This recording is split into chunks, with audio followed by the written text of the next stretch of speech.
ಸಚಿವ ಸಂಪುಟ ವಿಸ್ತರಣೆಗೆ ಕಾಲ ಕೂಡಿ ಬಂದಂಗೆ ಕಾಣಿಸ್ತಾ ಇದೆ. ಸಿಎಂ ಡಿಕೆ ಶಿವಕುಮಾರ್, ಮಾಜಿ ಸಿಎಂ ಸಿದ್ದರಾಮಯ್ಯ ಹಾಗೆ ಕೆಪಿಸಿಸಿ ಅಧ್ಯಕ್ಷ ಬಿಕೆ ಹರಿಪ್ರಸಾದ್ ದೆಹಲಿಗೆ ತೆರಳಿದ್ದಾರೆ. ರಾಹುಲ್ ಗಾಂಧಿ ಜೊತೆ ಇವತ್ತು ಸಂಪುಟ ವಿಸ್ತರಣೆ ಬಗ್ಗೆ ಚರ್ಚೆ ನಡೆಸಲಿದ್ದಾರೆ.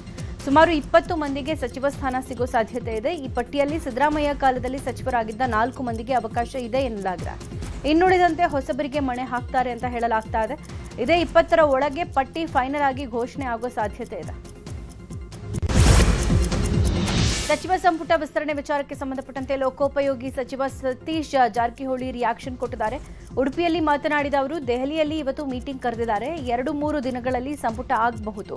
ಬೇಗ ವಿಸ್ತರಣೆ ಆಗಬೇಕು ಅನ್ನೋ ನಿರೀಕ್ಷೆ ಇದೆ. ಉಡುಪಿಯಲ್ಲಿ ಯಾರೂ ನಮ್ಮ ಪಕ್ಷದ ಎಂಎಲ್ಎ ಇಲ್ಲ.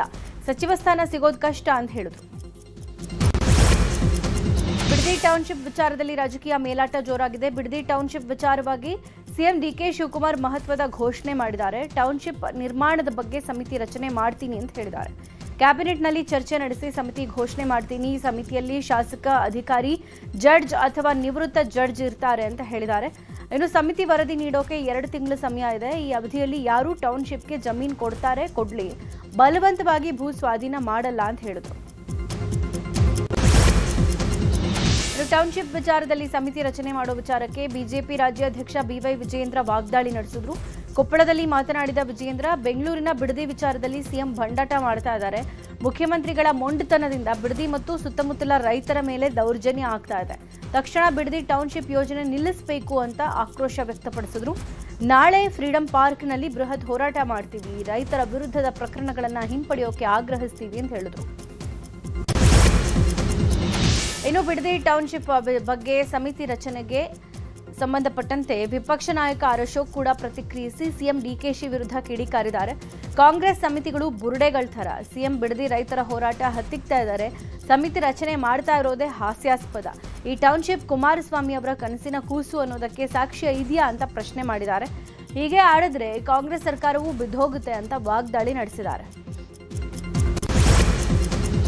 ರಾಜ್ಯದಲ್ಲಿ ಎಸ್ಐಆರ್ ಮಾಡೋಕೆ 9 ದಿನಗಳ ಕಾಲಾವಕಾಶವನ್ನು ವಿಸ್ತರಣೆ ಮಾಡಲಾಗಿದೆ. ಜುಲೈ 29ರಿಂದ ಆಗಸ್ಟ್ 8ರವರೆಗೆ ಅವಧಿಯನ್ನು ವಿಸ್ತರಿಸಲಾಗಿದೆ. ಮನೆ ಮನೆಗೆ ಬಿಎಲ್ಒಗಳ ಭೇಟಿಯ ಅವಧಿಯನ್ನು ವಿಸ್ತರಣೆ ಮಾಡಲಾಗಿದೆ. ಇನ್ನೂ ಹಲವೆಡೆ ಫಾರ್ಮ್ ಹಂಚಿಕೆ ಪೂರ್ಣವಾಗದ ಹಿನ್ನೆಲೆ 9 ದಿನಗಳಿಗೆ ಅವಧಿಯನ್ನು ವಿಸ್ತರಿಸಿ ಕೇಂದ್ರ ಚುನಾವಣಾ ಆಯೋಗ ಆದೇಶ ಹೊರಡಿಸಿದೆ. ಅಕ್ಟೋಬರ್ 19ಕ್ಕೆ ಅಂತಿಮ ಮತದಾರರ ಪಟ್ಟಿ ಬಿಡುಗಡೆ ಆಗಲಿದೆ. ಸಮರೋಪಾದಿಯಲ್ಲಿ ನಡೀತಾ ಇರುವ ಎಸ್ಐಆರ್ ಫಾರ್ಮ್ ಹಂಚಿಕೆ ಪ್ರಕ್ರಿಯೆ ರಾಜ್ಯದ 13 ಜಿಲ್ಲೆಗಳಲ್ಲಿ 100ಕ್ಕೆ 100ರಷ್ಟು ಮುಕ್ತಾಯ ಆಗಿದೆ. ಯಾದಗಿರಿ, ರಾಯಚೂರು, ಕೊಪ್ಪಳ, ಉತ್ತರ ಕನ್ನಡ, ಹಾವೇರಿ, ವಿಜಯನಗರ, ದಾವಣಗೆರೆ, ಚಿಕ್ಕಬಳ್ಳಾಪುರ, ಕೋಲಾರ, ಮಂಡ್ಯ, ಹಾಸನ, ಕೊಡಗು, ಚಾಮರಾಜನಗರದಲ್ಲಿ 100% ಫಾರ್ಮ್ ಕಂಪ್ಲೀಟ್ ಆಗಿದೆ.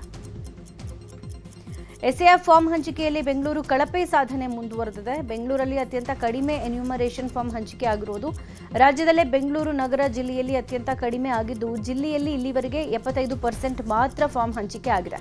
ಅಲ್ಲದೆ ಜಿಬಿಎ ವ್ಯಾಪ್ತಿಯ ಉತ್ತರ ನಗರ ಪಾಲಿಕೆಯಲ್ಲಿ 82%, ಕೇಂದ್ರ ನಗರ ಪಾಲಿಕೆಯಲ್ಲಿ 80%, ದಕ್ಷಿಣ ನಗರ ಪಾಲಿಕೆ 77.77% ಮಾತ್ರ ಹಂಚಿಕೆ ಆಗಿದೆ. ಎಸ್ಐಆರ್ ಪ್ರಕ್ರಿಯೆ ಕುರಿತು ದೂರುಗಳು ಬರ್ತಾ ಇರೋ ಹಿನ್ನೆಲೆ ಹುಬ್ಬಳ್ಳಿ, ಧಾರವಾಡ ಮಹಾನಗರ ಪಾಲಿಕೆ ಮೇಯರ್ ದುರ್ಗಮ್ಮ ಬಿಜವಾಡ ಹುಬ್ಬಳ್ಳಿಯ ವಿವಿಧೆಡೆ ಭೇಟಿ ನೀಡಿ ಪರಿಶೀಲನೆ ನಡೆಸಿದ್ದಾರೆ. ಹುಬ್ಬಳ್ಳಿ ಧಾರವಾಡ ಪೂರ್ವ ವಿಧಾನಸಭಾ ಕ್ಷೇತ್ರದ ವಾರ್ಡ್ ಸಂಖ್ಯೆ 62, 63, 64ರ ಬೂತ್ಗಳಿಗೆ ಭೇಟಿ ನೀಡಿ ಮಾಹಿತಿಯನ್ನ ಪಡ್ಕೊಂಡಿದ್ದಾರೆ. ಯಾವುದೇ ಲೋಪದೋಷಗಳಾಗದಂತೆ ಎಸ್ಐಆರ್ ಪ್ರಕ್ರಿಯೆ ಪೂರ್ಣಗೊಳಿಸುವಂತೆ ಸೂಚನೆ ಕೊಟ್ಟಿದ್ದಾರೆ. ಧರ್ಮಸ್ಥಳ ಬುರುಡೆ ಕೇಸ್ ಸಂಬಂಧ ರಚಿಸಲಾಗಿದ್ದ ಎಸ್ಐಟಿ ಸಂಪೂರ್ಣ ವರದಿಯನ್ನು ಕೋರ್ಟ್ಗೆ ಸಲ್ಲಿಕೆ ಮಾಡಿದೆ. ಎಸ್ಐಟಿ ಎಸ್ಪಿ ಜಿತೇಂದ್ರ ಕುಮಾರ್ ದಯಾಮ ನೇತೃತ್ವದ ಟೀಮ್ 7,000ಕ್ಕೂ ಅಧಿಕ ಪುಟಗಳ ವರದಿ ಹಾಗೂ ವಿಡಿಯೋ ಸ್ಟೇಟ್ಮೆಂಟ್ ರೆಕಾರ್ಡ್ಗಳ 4 TB ಹಾರ್ಡ್ ಡಿಸ್ಕ್ ಅನ್ನು ಬೆಳ್ತಂಗಡಿ ಕೋರ್ಟ್ಗೆ ಸಲ್ಲಿಸಿದೆ. ಬುರುಡೆ ಅಸ್ಥಿಪಂಜರ, ಮೊಬೈಲ್ ಸೇರಿದಂತೆ ಎಲ್ಲಾ ದಾಖಲೆಗಳು, ಎಫ್ಎಸ್ಎಲ್ನಿಂದ ಬಂದ ರಿಪೋರ್ಟ್ಗಳನ್ನು ಕೋರ್ಟ್ಗೆ ಕೊಡಲಾಗಿದೆ. ಮಾಜಿ ಪ್ರಧಾನಿ ದೇವೇಗೌಡರ ಪತ್ನಿ ಚೆನ್ನಮ್ಮ ಆರೋಗ್ಯದಲ್ಲಿ ಏರುಪೇರಾಗಿದೆ. ಬೆಂಗಳೂರಿನ ಮಣಿಪಾಲ್ ಆಸ್ಪತ್ರೆಗೆ ರಾತ್ರಿ ಚೆನ್ನಮ್ಮರನ್ನ ದಾಖಲಿಸಲಾಗಿದ್ದು ಚಿಕಿತ್ಸೆ ಕೊಡಲಾಗ್ತಾ ಇದೆ. ತೀವ್ರ ಉಸಿರಾಟದ ಸಮಸ್ಯೆಯಿಂದ ಬಳಲ್ತಾ ಇರೋ ಅವರಿಗೆ ಚಿಕಿತ್ಸೆ ಮುಂದುವರೆಸಲಾಗಿದೆ. ಪತ್ನಿ ಆರೋಗ್ಯವನ್ನ ದೇವೇಗೌಡರು ವಿಚಾರಿಸಿಕೊಂಡಿದ್ದಾರೆ. ಇನ್ನು 3 ದಿನ ಆಸ್ಪತ್ರೆಯಲ್ಲಿ ಚಿಕಿತ್ಸೆ ನೀಡೋ ಸಾಧ್ಯತೆ ಇದೆ.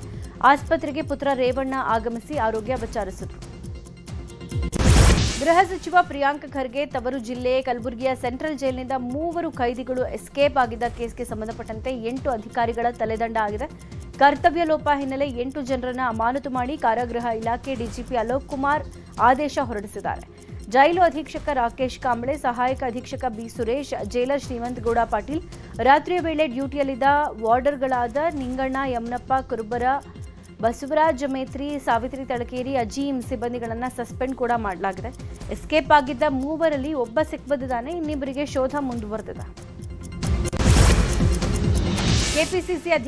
ಕೆಪಿಎಸ್ಸಿ ಅಧ್ಯಕ್ಷ ಸ್ಥಾನದಿಂದ ಶಿವಶಂಕರಪ್ಪ ಸಾಹುಕಾರ್ ಅವರನ್ನು ಅಮಾನತು ಪ್ರಶ್ನಿಸಿ ಅರ್ಜಿ ಹಾಕಲಾಗಿತ್ತು. ಆ ರಿಟ್ ಅರ್ಜಿ ವಿಚಾರಣೆ ಇವತ್ತು ಹೈಕೋರ್ಟ್ನಲ್ಲಿ ವಿಚಾರಣೆಗೆ ಬರುತ್ತೆ. ರಾಜ್ಯಪಾಲರ ಅಧಿಕಾರ ಕಾನೂನುಬದ್ಧವಾಗಿ ಚಲಾಯಿಸಲಾಗಿದೆಯಾ ಇಲ್ವಾ ಅನ್ನೋದರ ಬಗ್ಗೆ ವಿಚಾರಣೆ ನಡೆಯುತ್ತೆ. ನ್ಯಾಯಮೂರ್ತಿ ಸೂರಜ್ ಗೋವಿಂದರಾಜ್ ಅವರಿದ್ದ ಪೀಠದಲ್ಲಿ ಅರ್ಜಿ ವಿಚಾರಣೆ ನಡೆಯಲಿದೆ. ಬೆಂಗಳೂರಲ್ಲಿ ಯುವ ಕಾಂಗ್ರೆಸ್ ಜನರಲ್ ಸೆಕ್ರೆಟರಿ ಅಬ್ಬಾಸ್ ಹತ್ಯೆಗೆ ಸಂಚು ಪ್ರಕರಣಕ್ಕೆ ಸಂಬಂಧಪಟ್ಟಂತೆ ಸಿಸಿಬಿ ಪೊಲೀಸರಿಂದ ಹೈದರಾಲಿ ಪತ್ನಿ ಅಬ್ರೀನಾ ಬಂಧನವಾಗಿದೆ. ಅಬ್ಬಾಸ್ ಹತ್ಯೆ ಸಂಚಿಗೆ ಸಹಕಾರ ನೀಡಿದ ಆರೋಪದ ಮೇಲೆ ಅಬ್ರೀನಾರನ್ನ ಬಂಧಿಸಲಾಗಿದೆ. ಕಳೆದ ವರ್ಷ ಅಶೋಕ್ ನಗರದಲ್ಲಿ ಹೈದರಾಲಿ ಅವರ ಕೊಲೆಯಾಗಿತ್ತು. ಈ ಸಂಚನ್ನು ಭೇದಿಸಿ ಸಿಸಿಬಿ ಪೊಲೀಸರು ಆರಂಭದಲ್ಲಿ 7 ಜನರನ್ನ ಬಂಧನ ಮಾಡಿದ್ರು. ಇದೀಗ ಹೈದರಾಲಿ ಪತ್ನಿಯನ್ನ ಬಂಧಿಸಿ ತನಿಖೆ ಮುಂದುವರೆಸಿದ್ದಾರೆ. ಜುಲೈ 17ಕ್ಕೆ ಅಂದರೆ ನಾಳೆ ಸುಪ್ರೀಂ ಕೋರ್ಟ್ನಲ್ಲಿ ಜಿಬಿಎ ವ್ಯಾಪ್ತಿಯ ನಗರ ಪಾಲಿಕೆಗಳ ಚುನಾವಣಾ ಅರ್ಜಿ ಮತ್ತೆ ವಿಚಾರಣೆಗೆ ಬರುವ ಸಾಧ್ಯತೆ ಇದೆ. ಆಗಸ್ಟ್ 31ರ ಒಳಗೆ ಚುನಾವಣೆ ನಡೆಸುವಂತೆ ಈ ಹಿಂದೆ ಸುಪ್ರೀಂ ಆದೇಶ ಕೊಟ್ಟಿತ್ತು. ಇತ್ತೀಚೆಗೆ ಮತ್ತೆ ಕಾಲಾವಕಾಶಕ್ಕಾಗಿ ಜಿಬಿಎ ಮುಖ್ಯ ಆಯುಕ್ತರು ಅರ್ಜಿಯನ್ನ ಸಲ್ಲಿಸಿದ್ರು. ಈ ಅರ್ಜಿ ನಾಳೆ ಸುಪ್ರೀಂ ಕೋರ್ಟ್ ನ್ಯಾಯಾಧೀಶರಾದ ಸೂರ್ಯಕಾಂತ್ ಪೀಠದಲ್ಲಿ ವಿಚಾರಣೆ ಆಗ್ತಾ ಇದೆ. ಹೀಗಾಗಿ ನಾಳೆ ಜಿಬಿಎ ಚುನಾವಣೆ ಭವಿಷ್ಯ ನಿರ್ಧಾರ ಆಗುತ್ತೆ. ಅನಾಥ ವಾಹನಗಳ ತೆರವಿಗೆ ಗ್ರೇಟರ್ ಬೆಂಗಳೂರು ಪ್ರಾಧಿಕಾರ ನೀಡಿದ್ದ ಗಡುವು ನಾಳೆಗೆ ಮುಕ್ತಾಯ ಆಗ್ತಾ ಇದೆ. ಈಗಾಗಲೇ ಪಾದಚಾರಿಗಳಿಗೆ ಹಾಗೂ ಸಂಚಾರಕ್ಕೆ ಅಡ್ಡಿಯಾಗುವಂತೆ ರಸ್ತೆ ಬದಿ ಫುಟ್ಪಾತ್ ಮೇಲೆ ಪಾರ್ಕ್ ಮಾಡಿರುವ ಅನಾಥ ವಾಹನಗಳ ಮೇಲೆ ಜಿಬಿ ಅಧಿಕಾರಿಗಳು ನೋಟಿಸ್ ಅಂಟಿಸಿದ್ರು. ಜುಲೈ 10ರಂದು ನೋಟಿಸ್ ಅಂಟಿಸಿದ ವಾಹನಗಳ ತೆರವಿಗೆ ಮಾಲೀಕರಿಗೆ ಇವತ್ತು ಗಡುವು ಮುಗಿತಾ ಇದೆ. ನಾಳೆಯಿಂದ ಅನಾಥ ವಾಹನಗಳ ತೆರವನ್ನ ಮಾಡಲಾಗುತ್ತೆ. ಬಿಗ್ತಿ ಮನೆಯಲ್ಲಿ ಚಿನ್ನದ ಸರ ಕಳುವು ಮಾಡಿಸಿದ್ದ ವೃದ್ಧೆಯನ್ನ ಪೊಲೀಸರು ಬಂಧಿಸಿದ್ದಾರೆ. ಕೋಲಾರ ಜಿಲ್ಲೆಯ ಶ್ರೀನಿವಾಸಪುರ ತಾಲೂಕಿನ ಯಲ್ದೂರು ಗ್ರಾಮದಲ್ಲಿ ಘಟನೆ ನಡೆದಿದೆ. ಮುನಿ ಲಕ್ಷ್ಮಮ್ಮ ಮನೆಗೆ ಅಪ್ರಾಪ್ತ ಬಾಲಕನನ್ನ ಕಳಿಸಿದ್ದ ಸುಶೀಲಮ್ಮ ವೃದ್ಧೆಯ 5 ಲಕ್ಷ ಮೌಲ್ಯದ 45 ಗ್ರಾಂ ತೂಕದ ಚಿನ್ನದ ಸರ ಕಳ್ಳತನ ಮಾಡಿದ್ರು. ಈ ಘಟನೆ ಸಂಬಂಧ ಸುಶೀಲಮ್ಮ ಹಾಗೂ ಬಾಲಕನನ್ನ ಪೊಲೀಸರು ಬಂಧಿಸಿದ್ದಾರೆ. ಬಂಧಿತರಿಂದ 5 ಲಕ್ಷ ಮೌಲ್ಯದ 45 ಗ್ರಾಂ ಚಿನ್ನದ ಸರವನ್ನ ವಶಕ್ಕೆ ಪಡ್ಕೊಂಡಿದ್ದಾರೆ. ಆರೋಪಿಯನ್ನ ನ್ಯಾಯಾಂಗ ಬಂಧನಕ್ಕೆ ವಿಧಿಸಲಾಗಿದೆ. ಈ ಬಗ್ಗೆ ಕೋಲಾರ ಎಸ್ಪಿ ಕನಿಕಾ ಸಿಕ್ರವಾಲ್ ಮಾಹಿತಿ ಕೊಟ್ಟಿದ್ದಾರೆ. ಕೋಲಾರ ಜಿಲ್ಲೆ ಕೈಗಾರಿಕಾ ಪ್ರದೇಶಗಳಲ್ಲಿ ಗಾಂಜಾ ಮಾರಾಟ ಪ್ರಕರಣ ಮಿತಿ ಮೀರ್ತಾ ಇದೆ. ಈ ಬಗ್ಗೆ ಕೋಲಾರ ಎಸ್ಪಿ ಕನಿಕಾ ಸಿಕ್ರವಾಲ್ ಮಾಹಿತಿ ಕೊಟ್ಟಿದ್ದಾರೆ. ಕಳೆದ 3 ವರ್ಷದಲ್ಲಿ 147 ಗಾಂಜಾ ಮಾರಾಟದ ಕೇಸ್ ದಾಖಲಾಗಿತ್ತು. 336 ಕೆಜಿಯಷ್ಟು ಗಾಂಜಾ ನಾಶಪಡಿಸಲಾಗಿದೆ. ಆದರೆ ಪತ್ತೆಯಾಗಿರೋ ಗಾಂಜಾ ಮಾರಾಟದಲ್ಲಿ 70% ಕೈಗಾರಿಕಾ ಪ್ರದೇಶದ ಕಾರ್ಮಿಕರಿಗೆ ಮಾರಾಟ ಮಾಡಲಾಗಿದೆ ಅಂತ ಗೊತ್ತಾಗಿದೆ. ಉಳಿದ ಭಾಗ ಕಾಲೇಜು ವಿದ್ಯಾರ್ಥಿಗಳು ಮತ್ತು ವ್ಯಸನಿಗಳಿಗೆ ಮಾರಾಟ ಆಗಿದೆ ಅನ್ನೋದು ಕೋಲಾರ ಎಸ್ಪಿ ಮಾಹಿತಿಯನ್ನ ಕೊಟ್ಟಿದ್ದಾರೆ. ಅಯೋಧ್ಯೆ ರಾಮ ಮಂದಿರದ ದೇಣಿಗೆ ಹಣ ದುರುಪಯೋಗ ಆರೋಪದ ಕುರಿತು ಪ್ರಧಾನಿ ಮೋದಿ ಮೌನವಾಗಿದ್ದಾರೆ ಅಂತ ಚಿಕ್ಕಬಳ್ಳಾಪುರ ಜಿಲ್ಲಾ ಕಾಂಗ್ರೆಸ್ ಮುಖಂಡರು ಖಂಡಿಸಿದ್ದಾರೆ. ಬಿಜೆಪಿ ರಾಮನ ಹೆಸರನ್ನ ರಾಜಕೀಯ ಲಾಭಕ್ಕೆ ಬಳಸಿಕೊಂಡಿದೆ. ಭಕ್ತರು ನೀಡಿದ ಚಿನ್ನ, ಬೆಳ್ಳಿ, ನಗದು ದುರುಪಯೋಗವಾಗಿರೋದು ದೇಶದ ಲಕ್ಷಾಂತರ ಜನರ ಧಾರ್ಮಿಕ ಭಾವನೆಗಳಿಗೆ ಧಕ್ಕೆ ತಂದಿದೆ. ಈ ಹಗರಣದ ಕುರಿತು ಸಮಗ್ರ ಮತ್ತು ಪಾರದರ್ಶಕ ತನಿಖೆ ನಡೆಸಬೇಕು ಅಂತ ಆಗ್ರಹಿಸಿದ್ದಾರೆ. ರಾಜ್ಯದಲ್ಲಿ ಲವ್ ಜಿಹಾದ್, ಜಿಮ್ ಜಿಹಾದ್ ಕುರಿತು ಆರೋಪ ಪ್ರತ್ಯಾರೋಪಗಳ ನಡುವೆ ಮಹಿಳೆಯರಿಗಾಗಿ ಪ್ರತ್ಯೇಕ ಫಿಟ್ನೆಸ್ ಕ್ಲಬ್ ಆರಂಭಿಸುವ ಬಗ್ಗೆ ಶ್ರೀರಾಮ ಸೇನೆ ಚಿಂತನೆ ನಡೆಸಿದೆ. ರಾಷ್ಟ್ರೀಯ ಅಧ್ಯಕ್ಷ ಪ್ರಮೋದ್ ಮುತಾಲಿಕ್ ಅವರೊಂದಿಗೆ ಚರ್ಚೆ ನಡೆಸಿ ಈ ನಿರ್ಧಾರಕ್ಕೆ ಬರಲಾಗಿದೆ ಅಂತ ಶ್ರೀರಾಮ ಸೇನೆ ಸಂಘಟನೆ ತಿಳಿಸಿದೆ. ರಾಜ್ಯಾದ್ಯಂತ ಜಿಲ್ಲಾ, ತಾಲೂಕು ಕೇಂದ್ರಗಳಲ್ಲಿ ಕಿತ್ತೂರು ರಾಣಿ ಚೆನ್ನಮ್ಮ ಫಿಟ್ನೆಸ್ ಕ್ಲಬ್ ಆರಂಭಿಸೋಕೆ ಶ್ರೀರಾಮ ಸೇನೆ ಯೋಜನೆ ರೂಪಿಸ್ತಾ ಇದೆ. ರಾಯಚೂರು ಜಿಲ್ಲೆಯ ಸಿಂಧನೂರಿನಲ್ಲಿ ಅಕ್ರಮವಾಗಿ ನೆಲೆಸಿದ್ದ ಬಾಂಗ್ಲಾದೇಶದ ಪ್ರಜೆಗೆ 3 ವರ್ಷ ಜೈಲು ಶಿಕ್ಷೆಯನ್ನ ವಿಧಿಸಿ ಕೋರ್ಟ್ ಆದೇಶ ಹೊರಡಿಸಿದೆ. ಮುಖ್ಯ ಇಮಿಗ್ರೇಷನ್ ಅಧಿಕಾರಿಗಳು ಪಾಸ್ಪೋರ್ಟ್ ಪರಿಶೀಲನೆ ನಡೆಸಿದ ವೇಳೆ ಘಟನೆ ಬಯಲಿಗೆ ಬಂದಿದೆ. ಶೋರ್ ನಜಿತ್ ಮಂಡಲ್ ಎಂಬಾತ ಭಾರತೀಯ ಪ್ರಜೆ ಅಲ್ಲ ಅನ್ನೋದು ದೃಢಪಟ್ಟಿದೆ. ಹೀಗಾಗಿ ಆತನ ಬಳಿಯಿದ್ದ ಭಾರತೀಯ ಪಾಸ್ಪೋರ್ಟ್ ವಶಕ್ಕೆ ಪಡೆದಿದ್ದ ಅಧಿಕಾರಿಗಳು ಸಿಂಧನೂರು ಗ್ರಾಮೀಣ ಠಾಣೆಯಲ್ಲಿ ಪ್ರಕರಣ ದಾಖಲಿಸಿದರು. ಮುಂದಿನ ವಾರ ರಾಜ್ಯದಲ್ಲಿ ಮಳೆ ಪ್ರಮಾಣ ಮತ್ತಷ್ಟು ಇಳಿಕೆ ಆಗುತ್ತೆ ಅಂತ ಹವಾಮಾನ ಇಲಾಖೆ ಮುನ್ಸೂಚನೆ ಕೊಟ್ಟಿದೆ. ಅಲ್ಲದೆ ತಾಪಮಾನದ ಏರಿಕೆಯೂ ಆಗಲಿದ್ದು ರಾಜ್ಯದಲ್ಲಿ ತಾಪಮಾನ ಸರಾಸರಿ ಪ್ರಮಾಣದಲ್ಲಿ 5 ಸೆಲ್ಸಿಯಸ್ ಉಷ್ಣಾಂಶ ಏರಿಕೆ ಆಗಲಿದೆ ಅಂತ ಹವಾಮಾನ ಇಲಾಖೆ ತಜ್ಞರು ತಿಳಿಸಿದ್ದಾರೆ. ಮಳೆ ಕೈಕೊಟ್ಟ ಹಿನ್ನೆಲೆ ಕೃಷ್ಣಾ ನದಿ ನೀರು ಮತ್ತೆ ಕುಸಿತಾ ಇದೆ. 15 ದಿನಗಳ ಹಿಂದೆ ಬೆಳಗಾವಿ ಸೇರಿದಂತೆ ಮಹಾರಾಷ್ಟ್ರ ಘಟ್ಟ ಪ್ರದೇಶಗಳಲ್ಲಿ ವರುಣನ ಆರ್ಭಟ ಹೆಚ್ಚಾಗಿತ್ತು. ಆದ್ರೀಗ ಮಳೆ ಮತ್ತೆ ತಗ್ಗಿದ್ದು ಮಳೆರಾಯನ ಆರ್ಭಟವು ಶಾಂತ ಆಗಿದೆ. ಹೀಗಾಗಿ ಕೃಷ್ಣಾ ನದಿ ಒಳ ಹರಿವಿನ ಮಟ್ಟ ಸಂಪೂರ್ಣವಾಗಿ ಕುಸಿತ ಕಂಡಿದೆ. ರೈತರಲ್ಲಿ ಆತಂಕ ಮನೆ ಮಾಡಿದೆ. ಕಲಬುರಗಿ ಜಿಲ್ಲೆಯ ಹಲವೆಡೆ ನಿನ್ನೆ ಮಳೆಯಾಗಿದೆ. ಚಿಂಚೋಳಿ ತಾಲೂಕಿನ ನಿಡಗುಂದ ಗ್ರಾಮದಲ್ಲಿ ಮಳೆಯಾಗಿದ್ದು ಅನ್ನದಾತರಲ್ಲಿ ಮಂದಹಾಸ ಮೂಡಿದೆ. ನಿಡಗುಂದ ಗ್ರಾಮಸ್ಥರು ಮಳೆಗಾಗಿ ಗ್ರಾಮ ದೇವತೆಯ ಮೊರೆ ಹೋಗಿದ್ರು. ಗ್ರಾಮ ದೇವತೆಗೆ ನೀರೆರೆಯುವ ಮೂಲಕ ಮಳೆಗಾಗಿ ಪ್ರಾರ್ಥನೆ ಮಾಡಿದ್ದಾರೆ. ಯಾದಗಿರಿ ಜಿಲ್ಲೆಯಲ್ಲಿ ವರುಣ ಕೃಪೆ ತೋರಿದ್ದಾನೆ. ಸುರಪುರ ತಾಲೂಕು ಸೇರಿದಂತೆ ಹಲವೆಡೆ ನಿನ್ನೆ ಸಂಜೆ ಮಳೆರಾಯ ಆರ್ಭಟಿಸಿದ್ದು ರೈತರ ಮೊಗದಲ್ಲಿ ಮಂದಹಾಸ ಮೂಡಿದಂತಾಗಿದೆ. ಜಿಲ್ಲೆಯಾದ್ಯಂತ ಈಗಾಗಲೇ ಮುಂಗಾರು ಹಂಗಾಮಿನ ಶೇಂಗಾ, ತೊಗರಿ, ಹೆಸರು ಬಿತ್ತನೆ ಮಾಡಿ ಬೆಳೆ ಹಾನಿಯಾಗೋ ಆತಂಕದಲ್ಲಿದ್ದ ರೈತರಿಗೆ ಸ್ವಲ್ಪ ಮಟ್ಟಿಗೆ ಸಮಾಧಾನ ತಂದಿದೆ.